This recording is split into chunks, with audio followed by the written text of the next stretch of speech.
ଆଜି ରବିବାର ଆସନ୍ତୁ ଚୁଙ୍ଗୁଡ଼ି ରାନ୍ଧିବା। ସେଥିପାଇଁ ସୋରିଷ ବାଟିକି ରଖି ସେଥିରେ ଯାହା ଯାହା ପଡ଼ିବ ସବୁ ତାକୁ କାଢ଼ିକି ରଖିଦେଇଛି। ତାପରେ ଗ୍ୟାସ୍ ଲଗେଇ ତାୱା ବସେଇକି ଚୁଙ୍ଗୁଡ଼ିକୁ ତାୱାରେ ପକେଇ ଭଲକିନା ଭାଜି ଦେଇକି କାଢ଼ି ଦେଇକି ଆଳୁ ପକେଇକିନା ଭାଜିଦେଲି। ଲାଲ୍ ହେଇଗଲା ପରେ ତାପରେ କଡ଼େଇରେ ତେଲ ପକେଇକି ଭଲ ଭାବରେ ତାକୁ ଲାଲ୍ ହେଲା ପିଆଜ ପକେଇଦେଲି। ପିଆଜ ପକେଇ ତେଜପତ୍ର ପକେଇ ତାକୁ ଭଲ ଭାବରେ ଘାଣ୍ଟିଦେଲି। ଲାଲ୍ ହେଇଗଲା ପରେ ମସଲା ବାଟିକି ରଖିଥିଲି ତାକୁ ବି ପକେଇଦେଲି।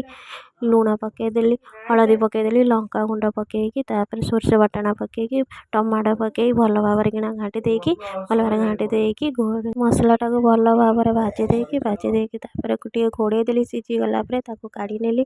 କାଢ଼ି ଦେଲା ପରେ ଆଳୁକୁ ଭାଜିକି ରଖିଥିଲି ତାକୁ ସେଥିରେ ପକେଇ ନେଲି। ପକେଇ ଦେଇକି ଭଲ ଭାବରେ ଘାଣ୍ଟି ଦେଇକି ପୁଣି ତାକୁ ଘୋଡ଼େଇ ଦେଲି। ଘୋଡ଼େଇ ଦେଲା ପରେ ଦେଖିଲି ସିଝିଗଲାଣି। ତାପରେ ପାଣି ଟିକେ ଦେଇକି ପୁଣି ତାକୁ ଭଲ ଭାବରେ ଘାଣ୍ଟି ପୁଣି ଘୋଡ଼େଇ ଦେଲି। ଘୋଡ଼େଇ ଦେଲା ପରେ ସେ ତରକାରୀ ଫୁଟିଗଲା।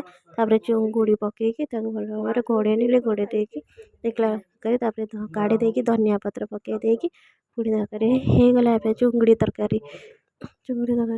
ଆଜି ମୁଗ ଡାଲି ଦେଇକି ପଣସ କଠା ରାନ୍ଧିବି ବୋଲି ତାକୁ ପ୍ରେସର କୁକରରେ ସବୁ ଦେଇକି ତାପରେ ସିଝେଇକି ରଖିଦେଲି। ଲୁଣ ହଳଦୀ ଦେଇକି ତାକୁ ସିଝେଇ ଦେଲି ପାଣି ଦେଇକି।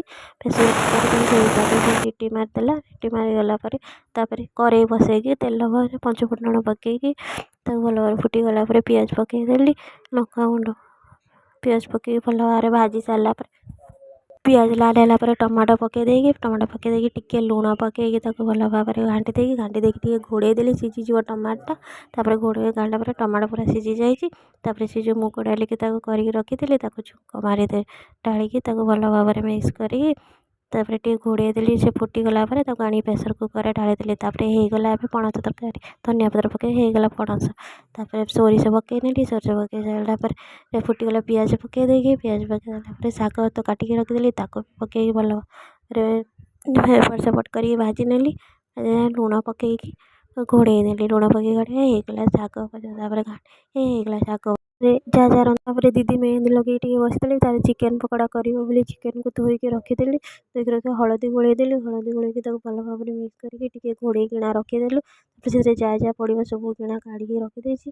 ତାପରେ ସେଥିରେ ବେସନ, ଆରାରୁଟ୍ ପାଉଡ଼ର, ତାପରେ ଅଦା ରସୁଣ ଛେଚା, ଲଙ୍କାଗୁଣ୍ଡ, ଲୁଣ, ଚିକେନ୍ ପାଉଡ଼ର, ଧନିଆ ପାଉଡ଼ର ତାକୁ ତାପରେ ଭଲ ଭାବରେ ଦେଇକି ସବୁ ପାଉଡ଼ର ଦେଇ ସାରିଲା ପରେ ଟମାଟୋ ସସ୍, ଚିଲି ସସ୍ ସବୁ ପକେଇକି ତାପରେ ଧନିଆ ପତ୍ର ପକେଇକି ତାକୁ ଭଲ ଭାବରେ ଘାଣ୍ଟିକି କିଛି ସମୟ ପାଇଁ ଘୋଡ଼େଇକି ରଖିଦେଲି। ତାପରେ ତେଲ ତାତିକି ରଖିଥିଲା। ତାପରେ ଗୋଟେ ଗୋଟେ କରିକି ତାକୁ ତେଲ ଘରରେ ଛାଣିକି ରଖିଦେଲି। ଲାଲ୍ ପଡ଼ିଗଲା ପରେ ଏବେ ସାଙ୍ଗେ ସାଙ୍ଗେ ଥାଳିକୁ କାଢ଼ି ନେଲି।